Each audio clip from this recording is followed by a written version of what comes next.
Presentation is really the one.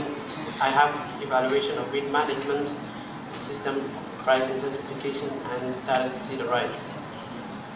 Before that, I started my presentation. I would like to thank to my professor, Dr. Shakur, who is the Dean of Faculty of Agriculture, who really give me the opportunity to do this research, and Professor Dr. Rosanani. When I came to the university, I met with her, and the first day they told me that there is a rice intensification in Malaysia. So I was having one title, which was the regimes of different water management in SRI. So they helped me to do this, thanks to Professor Nani. Introduction. We know that rice is the staple food for more than half of the world, and it is the necessity to many countries today.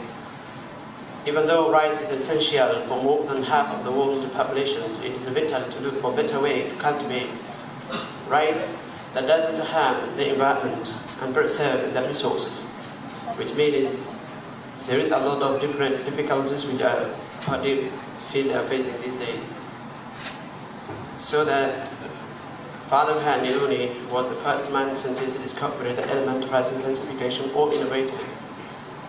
So what are the major principles of rice intensification?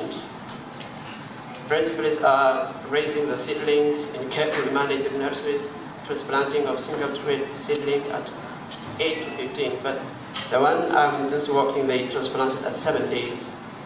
White plant spacing maybe 25 to 50.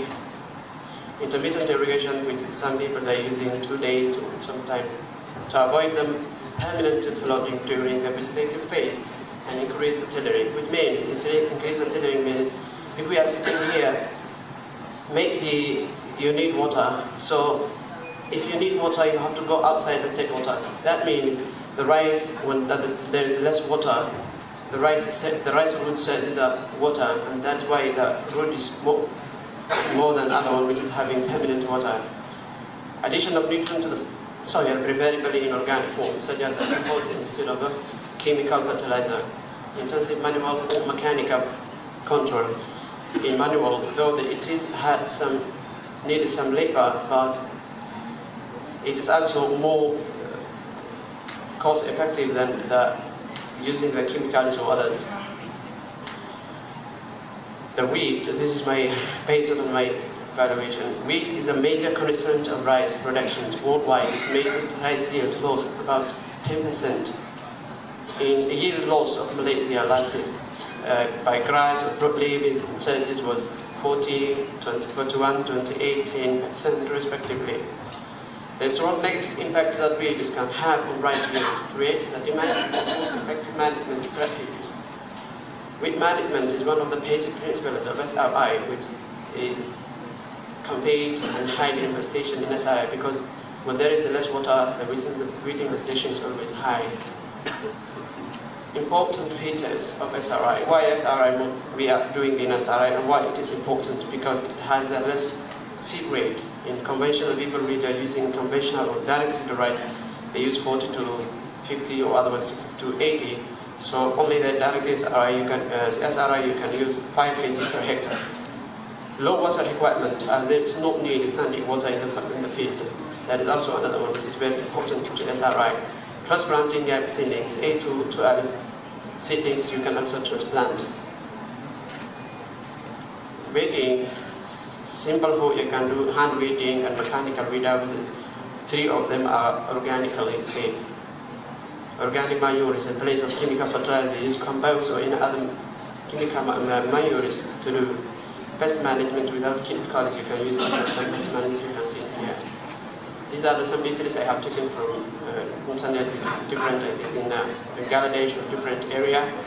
These are also the SRI intermittent irrigation, the conventional rice. These are the mechanical weeding, which some people are doing in the different areas. Objectives of my study are to identify wheat community in the system of rice intensification and direct seed rice, to determine the effectiveness of different hand weeding management in SRI and direct seed rice. Actually, I'm doing 2 experiments. This is my first experiment, and the other experiment will be the second experiment will be the integrated of the weed management. I will do different weed management research, but this is only the hard weed management.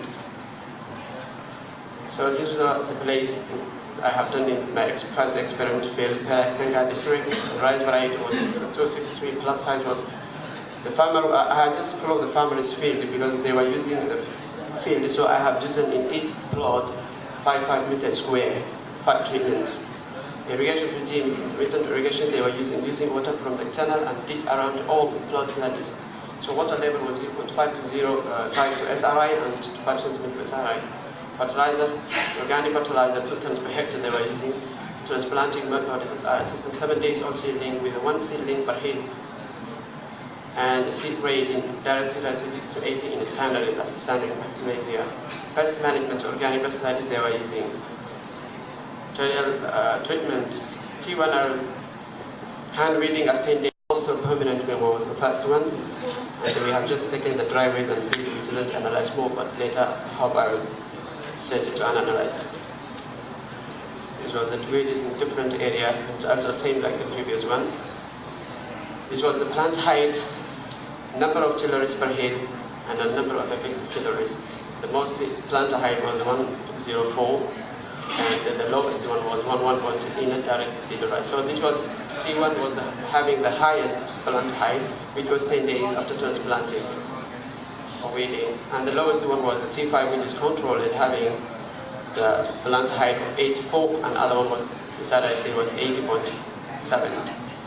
Same like the number of tillers per hill was 26, and highest, and the lowest was 13.38.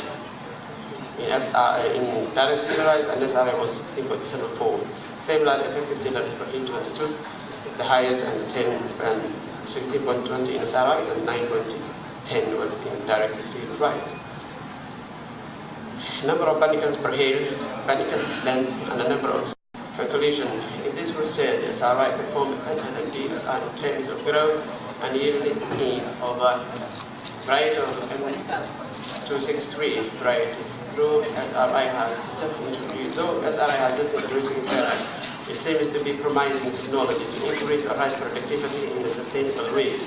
But like DSR and SRI, also is subjected to heavy wind pressure because of saturated moisture conditions, which is often a great concern. Therefore, developing integrated weed management approaches of SRI should be properly addressed by the researchers and policymakers of the sustainability of these potential rice production systems. Thank you. Before that, I want to highlight thanks to all of you. Assalamu alaikum. Thank you very much, Mr. Bashir, for the very interesting presentation of your results and study on weed management in SRI.